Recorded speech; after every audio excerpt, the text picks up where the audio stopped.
नमस्ते बच्चों। उन्नयन विहार पश्चिम चंपारण फेसबुक लाइव कार्यक्रम के इस डिजिटल टीचिंग लर्निंग कार्यक्रम में आप सबों का स्वागत है। बच्चों, आज हम वर्गनोम के हिंदी विषय के अंतर्गत सूखी नदी का पुल शीर्षक पाठ का अध्ययन करेंगे, जिसके लेखक रामधारी सिंह दिवाकर हैं। इस अध्ययन के क्रम में सबसे पहले हम लेखक का परिचय जानेंगे, उनकी रचनाओं एवं कृतियों के बारे में जानेंगे, फिर साहित्यिक विशेषताओं के बारे में हम जानेंगे। तत्पश्चात पाठ का परिचय लेंगे कि इनके द्वारा रचित जो यह कहानी है सूखी नदी का पुल, उस कहानी की विशेषताएं क्या है, उस कहानी में किन पहलुओं को छुआ गया है, किन पहलुओं को छूने का प्रयत्न किया गया है। किसी न किसी कहानी की एक उद्देश्य होता है, उन्हीं उद्देश्यों को हम जानेंगे। सबसे पहले हम लेखक परिचय की तरफ चलते हैं, देखते हैं। बच्चों, कथाकार रामधारी सिंह दिवाकर का जन्म 1 जनवरी सन 1945 ईस्वी को 1 जनवरी जन्म 1 जनवरी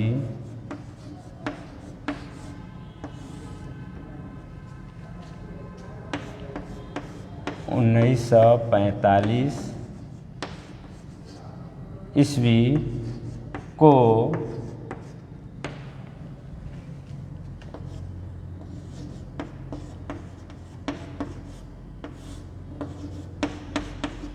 बिहार राज्य के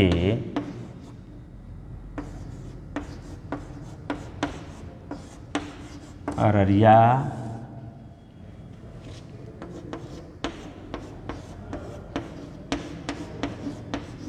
जिला अंतर्गत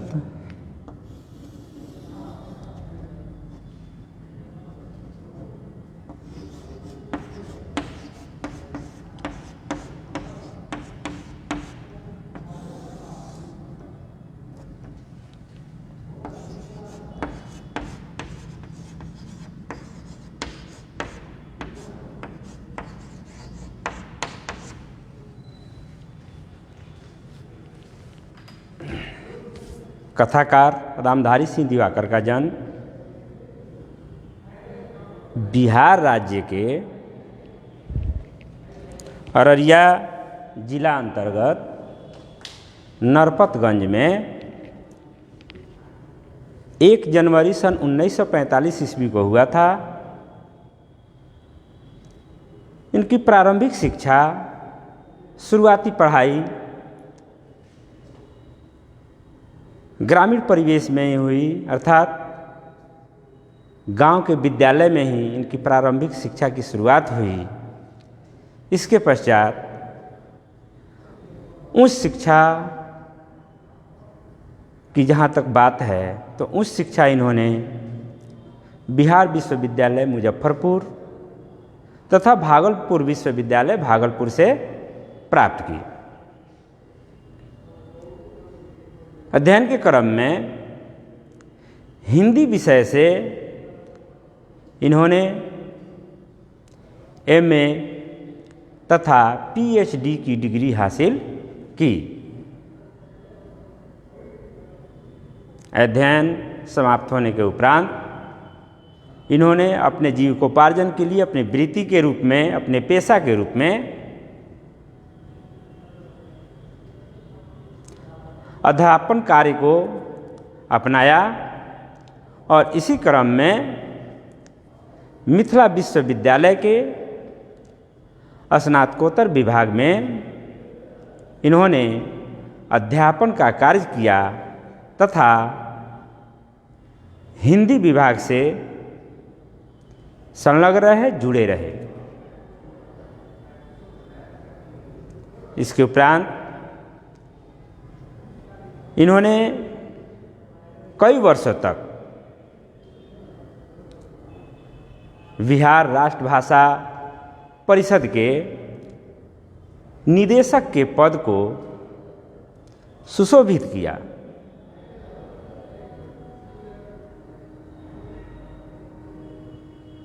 आप अपनी पाठ्य पुस्तक में भी देखेंगे यह सारे विवरण, यह सारी बातें उसमें लिखी हुई है लेखक के परिचय में। अब आइए हम इनकी रचनाओं की तरफ ध्यान देते हैं कि इन्होंने कौन कौन सी रचनाएं की, मुख्य रूप से इनका पहचान क्या है, इनको किसके लिए जाना जाता है। तो रामधारी सिंह दिवाकर जी की पहचान मुख्य रूप से एक कथाकार के रूप में की जाती है। हालांकि उन्होंने कहानी के साथ साथ उपन्यासों की भी रचना की,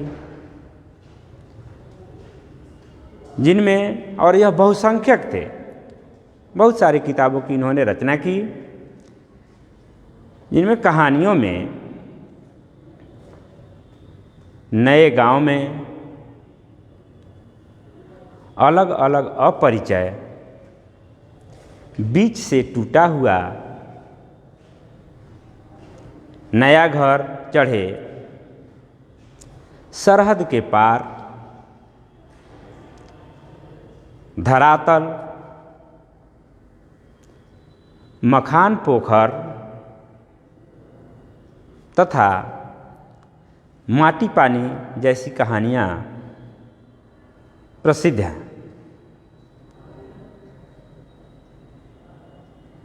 आप लिखना चाहें तो लिख सकते हैं।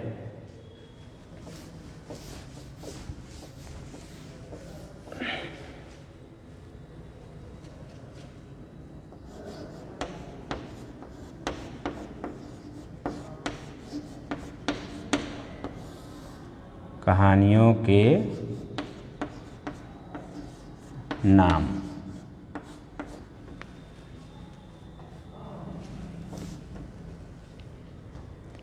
लिखिए। नए गांव में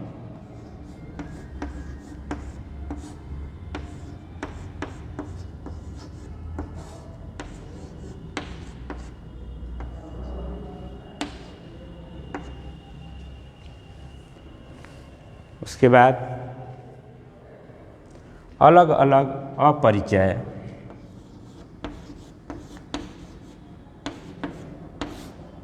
अलग अलग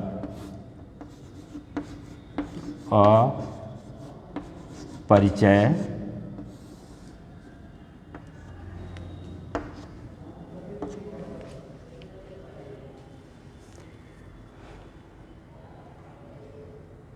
बीच से टूटा हुआ,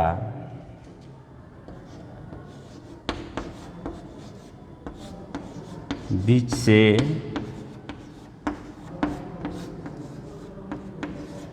टूटा हुआ,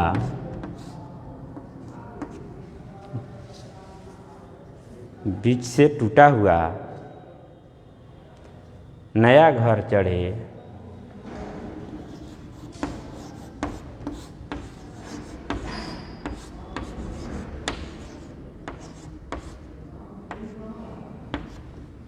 नया घर चढ़े, सरहद के पार,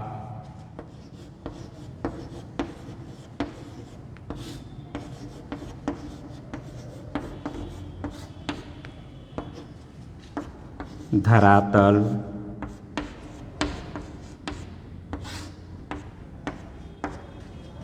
मखान पोखर,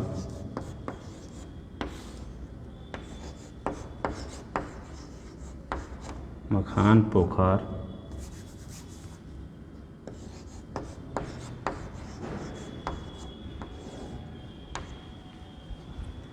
तथा माटी पानी।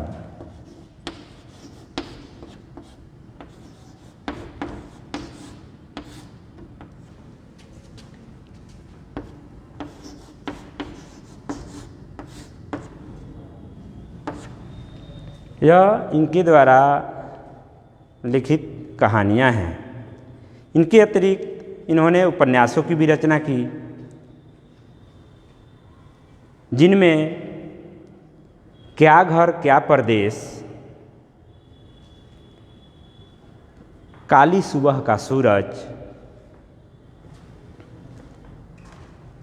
पंचमी तत्पुरुष,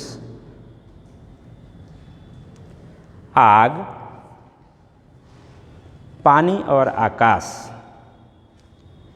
इनके द्वारा लिखित यह प्रमुख उपन्यास है। इनके अतिरिक्त इनकी 2 संपादित कहानियों का संग्रह, लेख तथा समीक्षाएं भी प्रकाशित है।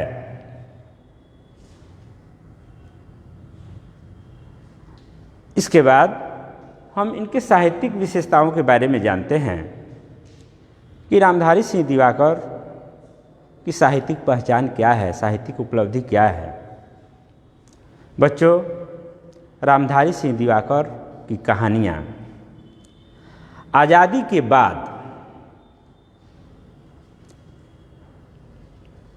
भीतर से बदलते और टूटते हुए गांव की पीड़ा की ऐसी कहानियाँ हैं जो ग्रामीण परिवेश पर लिखी गई है। और ग्रामीण परिवेश पर लिखी गई अन्य कहानियों से रामधारी सिंह दिवाकर के द्वारा लिखी गई कहानी थोड़ा अलग है, भिन्न है। पिछली दशाब्दियों में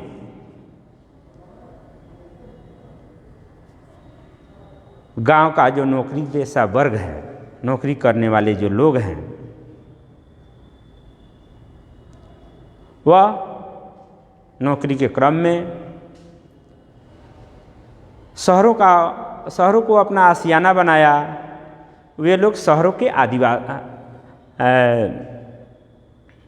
अधिवासी हो गए, शहरों के अधिवासी हो गए।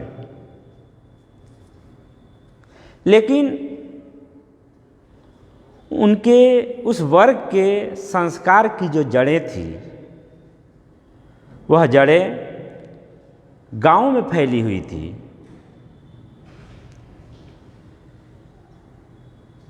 लेकिन उनकी शाखाएं, उनके फूल पत्ते शहरी आसमान में लहलहाते हैं। उस वर्ग का अंतर्विरोध है जो शहरी संसर्ग से उत्पन्न हुआ है। विद्यार्थियों, इस स्थिति में दोनों पक्षों का व्यक्ति और समाज जिस जगह से टूटा है या टूटता हुआ दिखाई दे रहा है,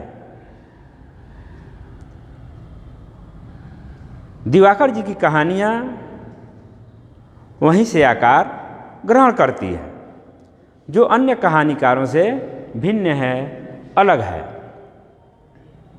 इसके उपरांत अब हम पाठ की ओर चलेंगे और जानेंगे पाठ का परिचय कि सूखी नदी का पुल जो कहानी है, इस कहानी में दिवाकर जी ने ग्रामीण जीवन के मानवीय किन पहलुओं को रेखांकित किया है, किन पहलुओं के बारे में इस कहानी की रचना की है। विद्यार्थियों, प्रस्तुत कहानी सूखी नदी का पुल गांव के सामाजिक ताने बाने में आए बदलाव की कहानी है। एक समय था कि हमारी धरा पर वसुधैव कुटुंबकम जैसे नारे लगाए जाते थे, जिसमें सारी पृथ्वी को, सारे धरातल को एक परिवार के रूप में देखा गया था। उसमें से ग्रामीण जीवन जो है वह सर्वोपरि था। कारण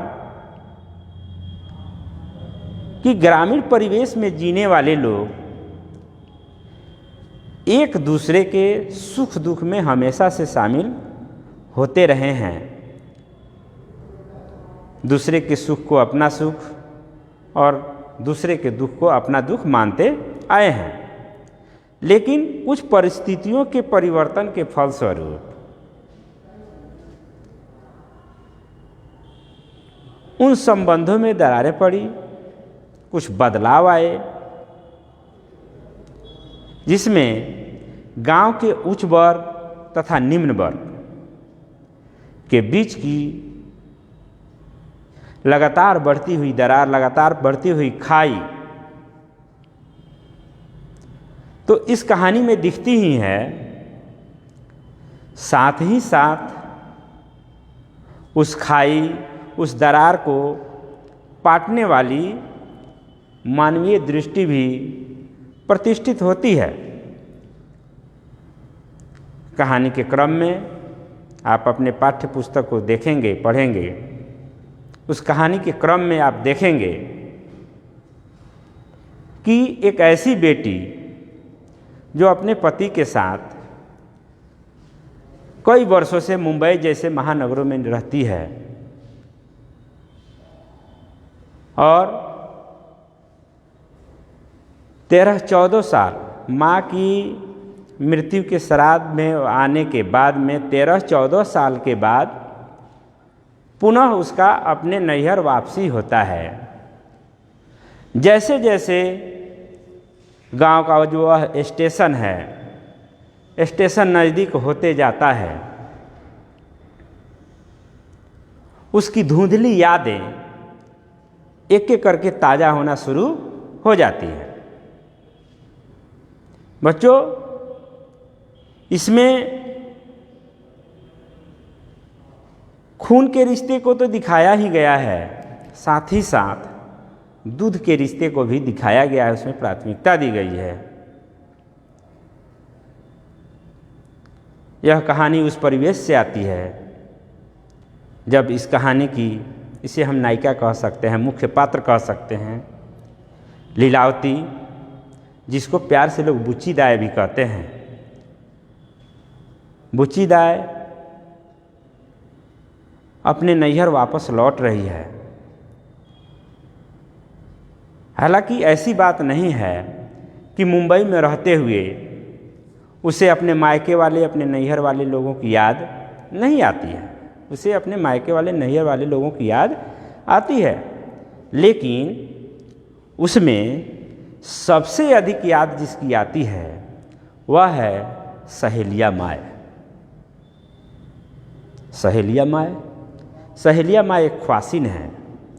आप देखते होंगे कि हमारे घरों में जब नए बच्चे का जन्म होता है तो उसका नाल काटने के लिए एक विशेष जाति की महिला को बुलाया जाता है। यह सहेलिया माए एक ख्वासिन है, उसी समुदाय की है जिससे जब लीलावती की माँ, बुच्ची दाई की माँ जब जीवित थी तब उन्होंने बताया कि सहेलिया माँ एक ख्वासिन नहीं है, यह सहेलिया माँ है। कारण यह कि जब बुच्ची दाई का जब जन्म हुआ था उस समय उसके माँ के स्तनों से दूध नहीं उतर रहे थे और छोटी सी बच्ची जब थी लीलावती तब उसे गाय या भेड़ बकरी का दूध भी नहीं पचता था।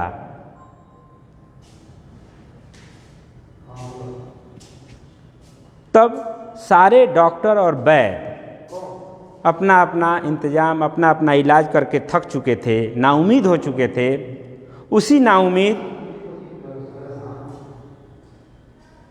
नाउमीदी के सामने एक उम्मीद बन करके सहेलिया माँ सामने आई।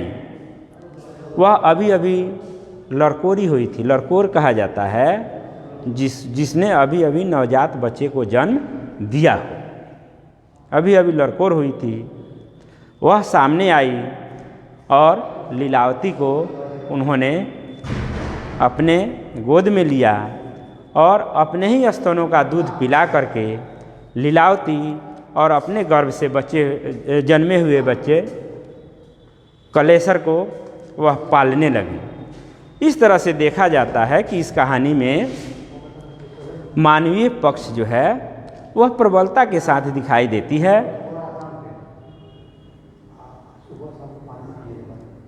अगले वर्ग में हम लोग इस पाठ का विस्तृत रूप से अध्ययन करेंगे। तब तक के लिए धन्यवाद।